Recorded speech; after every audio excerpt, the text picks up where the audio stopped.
A mysterious death, a haunted hotel, a final elevator ride caught on tape. What really happened to Elisa Lam? In today's episode, we're diving deep into one of the most disturbing, confusing, and chilling cases in modern true crime history.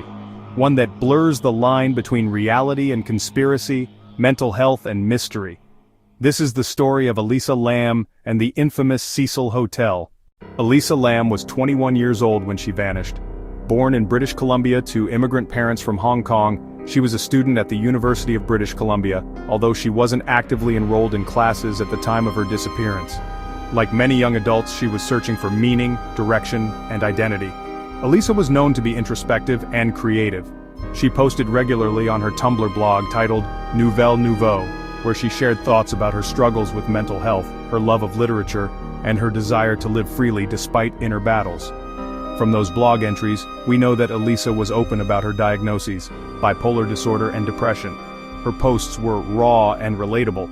She often spoke about loneliness, social pressure, and the roller coaster of emotions that came with her conditions. It's important to mention this because many theories about her case stem from assumptions made about her mental state, but also her writing shows just how thoughtful and self-aware she was. In January of 2013, Elisa decided to take a solo trip down the west coast of the United States. She traveled by Amtrak and by bus, hitting cities like San Diego and Santa Cruz, before arriving in Los Angeles on January 26. She checked into the historic Cecil Hotel, located on Main Street in downtown LA. The Cecil wasn't exactly known for being tourist-friendly. In fact, it had a dark history going back nearly 90 years. Built in the 1920s to attract wealthy travelers, the hotel quickly declined along with its neighborhood. As downtown LA suffered from poverty and crime, so did the Cecil. It eventually earned a reputation as a magnet for death and despair. Multiple suicides occurred on the premises. Notorious serial killers like Richard Ramirez, known as the Night Stalker, and Austrian killer Jack Unterweger reportedly stayed there during their crime sprees. Some even say the Cecil inspired the fictional Hotel Cortez in American horror story Hotel. To some, it's a cursed building. To others, it's a tragic reflection of systemic issues, homelessness, addiction, mental illness, and a city turning a blind eye. But whatever the case, one thing is certain, it was an odd place for a young tourist to stay alone. When Elisa checked in, she was originally placed in a shared room, but according to hotel reports, her roommates requested she be moved due to odd behavior. What that behavior was exactly isn't clear, but some reports say she left strange notes for the other guests and locked them out. She was moved to her own private room on the hotel's 5th floor. And then, on January 31st, the day she was due to check out, she vanished. She stopped posting online. She didn't call home, which was unusual. Her family, who had spoken to her almost daily, immediately reported her missing. The Los Angeles Police Department opened an investigation, and flyers with Elisa's face were spread throughout the area. Police interviewed hotel staff. Some remembered seeing her. One employee said she was alone and seemed outgoing but erratic. Another witness said she had gone to a nearby bookstore and was described as friendly and upbeat, but none of it painted a clear picture. 2 weeks went by, no signs, no answers. Then, on February 13th, the LAPD released surveillance footage from one of the hotel elevators. What it captured shocked everyone who saw it. In the grainy black and white footage, Elisa enters the elevator. She presses several buttons, but the doors don't close. She peeks out into the hallway multiple times, ducking in and out, as if hiding or checking for someone. She presses herself against the wall, makes odd hand gestures, and appears agitated, or afraid. And then, she disappears from the frame. The elevator door stays open far longer than it should, and eventually, it closes, with no sign of Elisa. The footage went viral.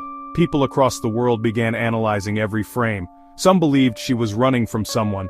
Others thought she was having a psychological episode.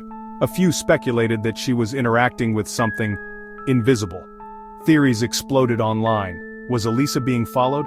Was someone just outside the frame? Why didn't the elevator behave normally? And why did no one see her leave the building? But the mystery was just getting started. On February 19th, nearly 3 weeks after Elisa was last seen, hotel guests began to complain about the water. Some said the pressure was low. Others said the water looked dark or had an odd taste. Maintenance staff were sent to investigate the rooftop water tanks, the same ones that supplied the hotel's guest rooms, sinks, and even the kitchen. Inside one of the tanks, a staff member made a horrifying discovery: the naked body of Elisa Lam, floating face up in the water. Her clothes were found nearby in the tank. Her room key and watch were also recovered.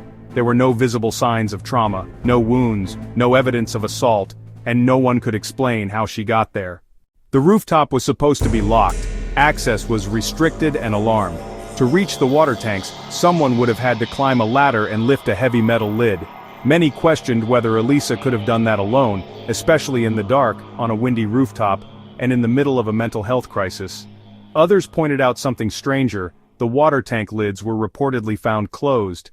If Elisa had entered the tank herself, how did she manage to close the lid behind her? The Los Angeles County coroner ruled Elisa's death an accidental drowning, with bipolar disorder listed as a contributing factor. Toxicology reports showed she had taken her prescribed medication, but inconsistently. Some levels were low, others missing entirely. There were no illicit drugs or alcohol in her system. The conclusion: Elisa had likely experienced a manic or psychotic episode, wandered to the roof, climbed into the tank, and was unable to get out. But many people didn't buy it. Skeptics pointed to the elevator video. They questioned the hotel's security.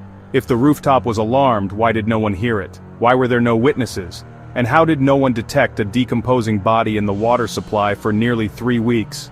Some believed Elisa was murdered, and her death staged to look accidental. Others thought someone at the hotel had helped cover it up. A few theorized about dark forces at play, blaming supernatural energy from the hotel's sinister past. The case became a global sensation. In the years that followed, it inspired documentaries, online investigations, podcasts, and endless Reddit threads. Netflix even released a docuseries called Crime Scene: The Vanishing at the Cecil Hotel, which reignited debate around the case, but failed to provide solid answers. There's no definitive proof of foul play, no clear evidence of a crime, but there are far too many unanswered questions to comfortably accept the accidental drowning theory. Was Elisa a victim of her own mind, or something much more disturbing? Her story forces us to confront our understanding of mental illness, institutional neglect, and the strange ways real life can sometimes feel like fiction. It's a reminder that not every mystery has a satisfying ending. Over a decade later, the death of Elisa Lam remains one of the most haunting and hotly debated unsolved cases of the internet age. Her face, frozen in that elevator footage, still echoes through the darkest corners of the web, raising more questions than it answers. Thank you for watching. If you found this story as unsettling as we did, make sure to like this video, subscribe for more true crime deep dives, and let us know your theory in the comments below. Was it an accident, or something far more sinister? Until next time, stay curious and stay safe.